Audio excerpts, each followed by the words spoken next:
आणि यानंतर आपण पुढची एक महत्त्वाची आणि मोठी बातमी पाहणार आहोत। राज्याच्या पावसाळी अधिवेशनामध्ये आज सत्ताधारी आणि विरोधकांमध्ये चांगलीच खडाजंगी झाल्याचं पाहायला मिळालं। महसूल विभागाच्या प्रश्नांवरची चर्चा थांबवण्याची मागणी विरोधी पक्षनेते विजय वडेट्टीवार यांनी केली। विषयाशी संबंधित मंत्री, मुख्यमंत्री आणि उपमुख्यमंत्री सभागृहात उपस्थित नसल्यानं कामकाज थांबवण्याची मागणी त्यांनी केली आहे।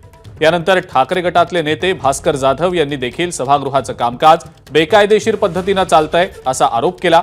विरोधकांच्या या आरोपांवर मंत्री गिरीश महाजन यांनी थेट माजी मुख्यमंत्री उद्धव ठाकरेंचं नाव घेत प्रत्युत्तर दिलं। 2.5 वर्षांच्या काळात उद्धव ठाकरे मुख्यमंत्री म्हणून केव्हा चर्चेला उपस्थित होते असा सवाल गिरीश महाजन यांनी उपस्थित केला। आणि यानंतर सत्ताधारी आणि विरोधकांमध्ये चांगलीच जुंपल्याचं पाहायला मिळालं। आज महसूल आणि वन विभागाची चर्चा आहे। महसूल वन विभागाचे आणि महसूलचे दोनही मंत्री इथे नाहीत। किमान स्थगित करावं 10 मिनिट।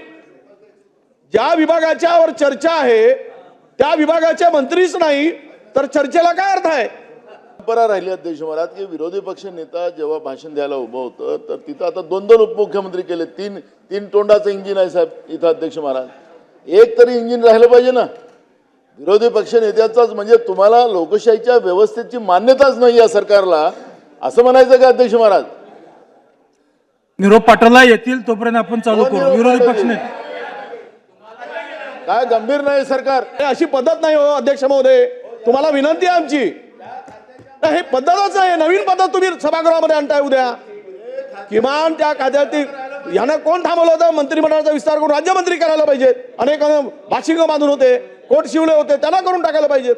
आपल्याला कल्पना आहे चर्चा सुरू असताना सामूहिक जबाबदारी असते, त्या खात्यामध्ये हजरच असला पाहिजे असं कुठेही नाही। आतापर्यंत भास्करराव आपण म्हणाले की आमचे मुख्यमंत्री हजर राहायचे, उद्धवजी कधी हजर राहिले तो चर्चेच्या वेळेला? असं काही सांगू नका। नाही नाही नाही नाही उद्धवजी मुख्यमंत्री असताना कधी हजर राहिलेत? आपल्या चार विभागाच्या मागण्या आहेत। सर्व सभासद ज्यावेळी बोलतात त्यावेळी त्या मंत्र्यांनी ऐकलं पाहिजे आणि त्याला उत्तर दिलं पाहिजे। हे आहे एक कोणीतरी मंत्री बसणार आणि उरलेल्यानी उत्तर द्यायचं। एकच सिन्सिअर मंत्री मला दिसतात ग्रामविकास मंत्री, बाकी महाराष्ट्रात दुसरा एकही सिन्सिअर मंत्री नाही। ह्याच्या जे काही विभाग आहेत ह्या सगळ्याला म्हणजे माझ्या संमतीनं मुख्यमंत्र्यांच्या संमतीनं झालेलं आहे। त्याच्यावर सामुदायिक जबाबदारी म्हणून आमच्यावर ही जबाबदारी आहे। आता आलोय मी, आता 3 वाजेपर्यंत कुठं जात नाही। इथं आता चर्चा सुरू करावी अशी सभागृहाला विनंती। आप चुकीचं आहे। संबंधित मंत्री बसत नाहीत, सचिव बसत नाही, कशा करता अधिवेशन हवंय? कुणी दखल घ्यायची?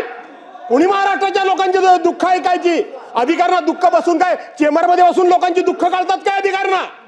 कशा करता हे लाडवलंय अधिकाऱ्यांना? शासनाने डोक्यावर बसलेले अधिकारी सगळे या सरकारच्या मुळे, आणि म्हणून सुधारणा पण करण्याची गरज आहे अध्यक्ष महोदय। सभागृहात जे सदस्य बोलतात किमान अंदाज तरी येईल मंत्री महोदयांना की काय खरे प्रश्न आहेत। नाही सगळे प्रश्न सोडवले तर ठीक आहे, पण अध्यक्ष महोदय मंत्री महोदयांनी उपस्थितच राहायचं नाही हे फार चुकीचं आहे। आणि त्यामुळे सभागृह स्थगित करावं 10 मिनिटांसाठी आणि सगळ्या मंत्री महोदयांना बोलवावं।